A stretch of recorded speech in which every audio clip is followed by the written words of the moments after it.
আসসালামু আলাইকুম। এই মুহূর্তের পাওয়া সবচেয়ে বড় খবর, ভারত ও বাংলাদেশ থেকে কবে দেখা যাবে ঈদের চাঁদ? কবে পালিত হবে ভারত ও বাংলাদেশে ঈদ উল ফিতর? এবার কি ৩০টি রোজা হবে নাকি ২৯টি রোজা হবে? কি বলছে আরব আমিরাতের চাঁদ দেখা কমিটি? বিস্তারিত জানাবো ভিডিওতে, সঙ্গে থাকুন। আর এমনই প্রতিদিনের গুরুত্বপূর্ণ খবরগুলি সবার আগে পাওয়ার জন্য আমাদের ইউটিউব চ্যানেলটি সাবস্ক্রাইব করুন। প্রায় শেষের মুখে উপস্থিত মুসলিমদের পবিত্র রমজান মাস। জেনে নিন কবে পালিত হবে ঈদ উল ফিতর। ভারত ও বাংলাদেশে কবে দেখা যাবে ঈদের চাঁদ? মুসলিম সম্প্রদায়ের কাছে বছরের সবচেয়ে পবিত্র সময় হলো রমজান মাস।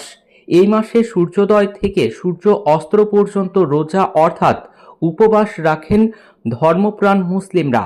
রমজান মাসের শেষ দিনে পালিত হয় মুসলিমদের সবচেয়ে বড় উৎসব ঈদ উল ফিতর।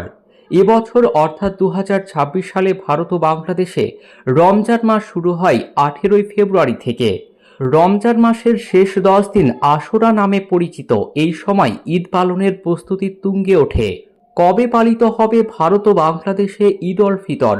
প্রতি বছর ঈদের তারিখ নিয়ে সাধারণ মানুষের মনে একটা সংশয় তৈরি হয়, কারণ ঈদ পালনের জন্য ঈদের চাঁদ দেখা জরুরি। ইসলামিক ক্যালেন্ডার অনুসারে রমজান মাসের পর শুরু হয় শাওয়াল মাস। শাওয়াল মাসের প্রথম দিন পালিত হয় খুশির ঈদ। কখনো ২৯ দিনের রোজার পর ঈদের চাঁদ ওঠে, আবার কখনো ৩০টি রোজার পর ঈদের চাঁদ দেখা যায়। মনে করা হচ্ছে এবছর অর্থাৎ ২০২৬ সালে আগামী ২৯শে মার্চ ঈদের চাঁদ দেখা যাবে। তাহলে পরের দিন ২০ মার্চ শুক্রবার ভারত ও বাংলাদেশে পালিত হবে খুশির ঈদ। এক্ষেত্রে ২৯টি রোজা সম্পূর্ণ হবে।